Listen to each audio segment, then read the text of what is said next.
My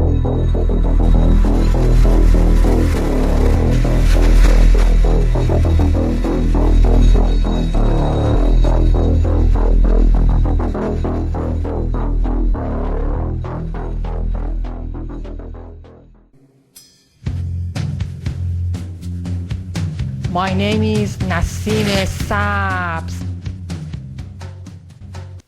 Let me ask you a question. Has anything ever happened to you that you couldn't explain? That made you feel sort of foolish when you tried to tell somebody about it? Well, if it has, you have plenty of company, as you'll soon see.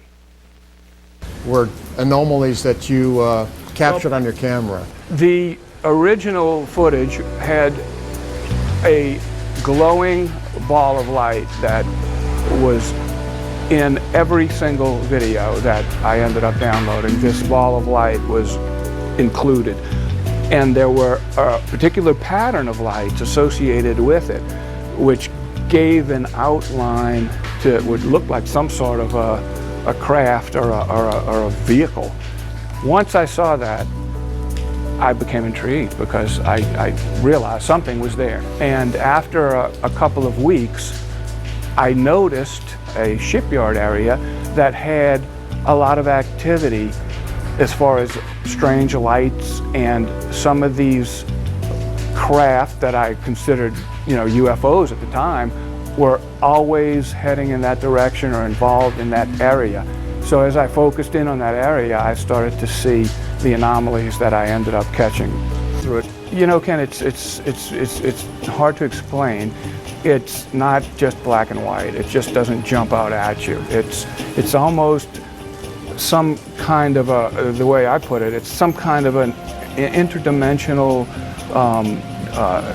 transference of one reality that seems to be bleeding into another, because you can pick up these shapes and these figures that are associated with these particular lights that you're speaking of. When you say figures, are you talking about ships now or something? I'm talking figures, characters. What do you mean? What do you mean characters? More related to animal type shapes or a humanoid type of a shape, a body figure or the physique of a humanoid type of a figure.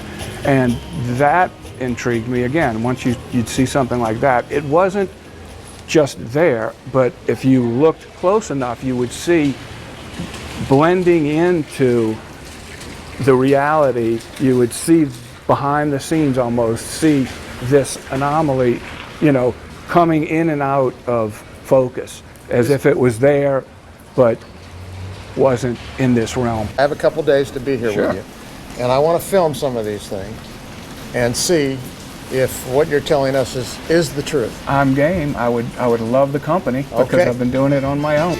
Today, we've come to Steve's house. He's graciously invited us in so that we can talk a little bit more intimately about some of the things he's discovered.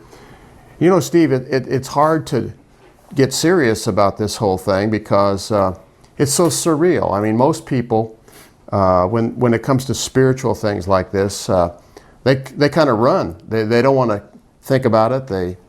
They get frightened by it, or they get intimidated, or it's not part of their general thinking. So when we talk about spirituality and spiritual phenomena like this, it's hard to get it out and talk to people about it.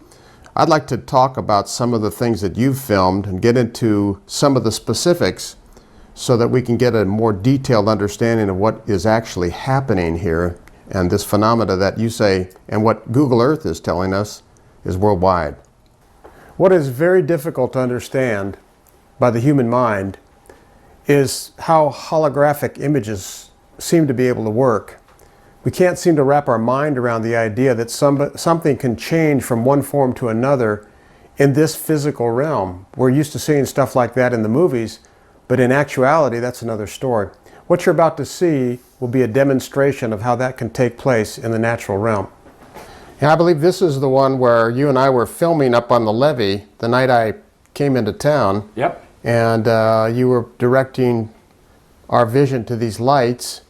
And as we were shooting, something very amazing manifested through the lights. I don't understand how it all works. I'm at a loss, but somehow morphing is done through these lights. Well, this is the image we caught, and it looks like a monk in a robe, in a robe that goes down to the feet, and you can see a beard on this entity, and it's almost Christ-like looking. It's an amazing image, and this is the one we shot the very first night I arrived, and we shot it from the levee that borders the Mississippi River. You know, as I look at this, I notice there's a dark being right here.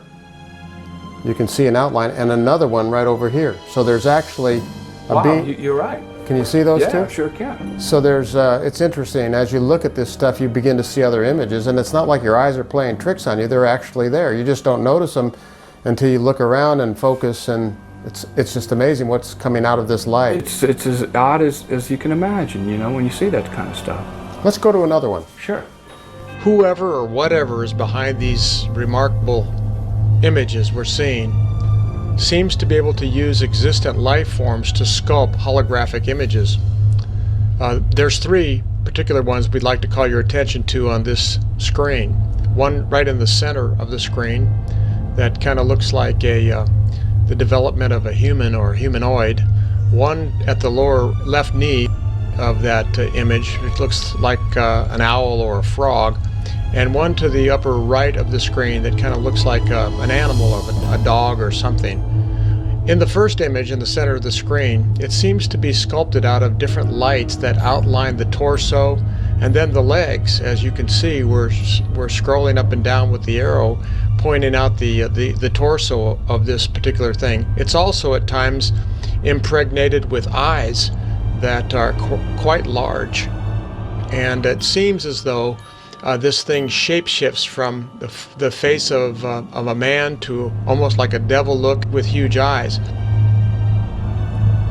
This image seems to shapeshift continually throughout, but as you'll see, it's very interesting and quite remarkable.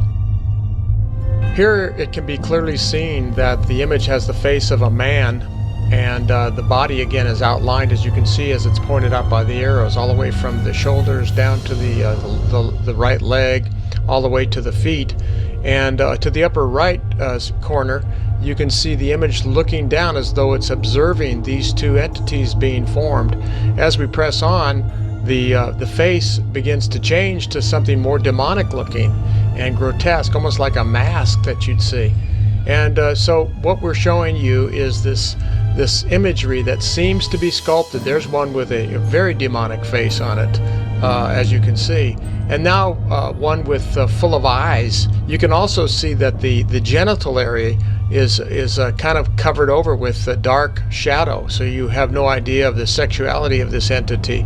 Once again, in the upper right hand corner, you see the face of, looks like a puppy dog there, watching in as these creatures develop. And it's quite fascinating and quite busy. There's one with the huge eyes in the center of the top of the head. And there, one just alarmingly looking at us, and maybe even looking at the photographer that's shooting it. And then here, one impregnated with lights, again with huge eyes, and the dog looking down, or the face of that being in the upper right-hand corner looking down. What we've shown to this point are perhaps 20 images of holographic forms that comprise just a small portion of the numerous shots that we have of these strange things that we're seeing into the spiritual world. Steve, explain what's happening here. Tell us what you're seeing. And there's going to be a UFO that I noticed above the porch, my neighbor's porch, and that's what I was concentrating on. But you happen to notice an image that's being shot on this wall. So you're in a frame of mind, you're all catching all kinds of stuff, and there's an image on this wall. How does it there? This light's on, and all of a sudden we see this image, strange image on the wall. Those images seem to manifest in the general area of a UFO. It affects tree lines, it affects a couple of different aspects of the reality that's in that particular area, that general area. Here is the UFO that I spotted over the, again, the neighbor's porch, trying to follow it as it was flying by. And here is a segment of that footage where I froze the frame and took a look at what was actually behind the light. And as I went frame by frame, I was just amazed at what I saw. It's just very interesting, and it's eye-opening. At this point, you can almost see a figure, head type of a shape at the top of the light. And then over here, what are we seeing over here? That looks to me like another reptilian type of a head. It actually looks like it's looking around as frame by frame as you move forward. It looks like it's actually checking out the area. Almost like that's the guidance system for the UFO, which is masquerading as an airplane. And you mentioned it earlier that these seem to be entities actually morphing or disguising themselves as UFOs. And you're talking about something that deceives people. That's a great shot right there of the UFO, and then that image that's being cast by this light. Have you gone back to see if that image is there? The image is not, and the image would not have been visible with the naked eye at the time. That's right. That's one of the keys. The image is never visible with the naked eye. What is visible are the lights, and they very well may be real in this physical realm. Mm-hmm. They tend to use those lights and morph from those lights. Yeah. Using physical light to superimpose holographic images. You know, after seeing all of these things, all of these images, the Google Earth stuff, and even the stuff that I've shot, because it's hard to accept this. It's unbelievable. Absolutely. But when it comes to telling it, the telling of the spiritual world is difficult because people simply do not want to believe there's a spiritual world. And as you see these things, whether you want to believe it or not, it's certainly a fascinating, interesting phenomena that's happening that speaks of a spiritual dimension that most people aren't even aware of or don't even want to consider. So you be the judge. You decide on what this means. Here is a truly remarkable picture that was snapped just after we arrived at the Avondale shipyard. Keep in mind that we had a picture-perfect day with not a cloud in the sky.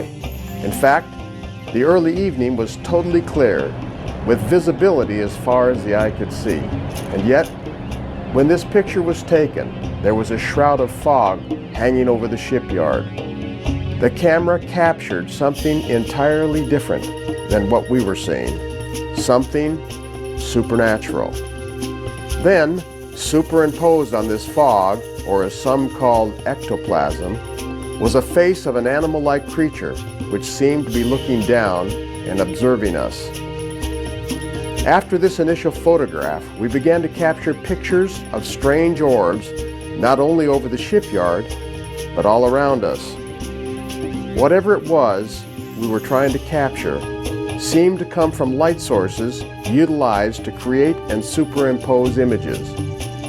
Here on the side of a crane, for example, is a koala bear type image. And then what I consider an even more remarkable image of a type of stick man holding a tool.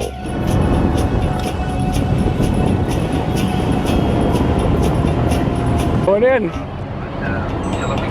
Where'd the one over here go? It turned into a plane and flew off. He's tied on ACL hair hands, corporate fleet. That's no plane. As we turned our boat and headed back up the Mississippi River several miles to our port, a strange visitor was shadowing our return and tracking our journey back home.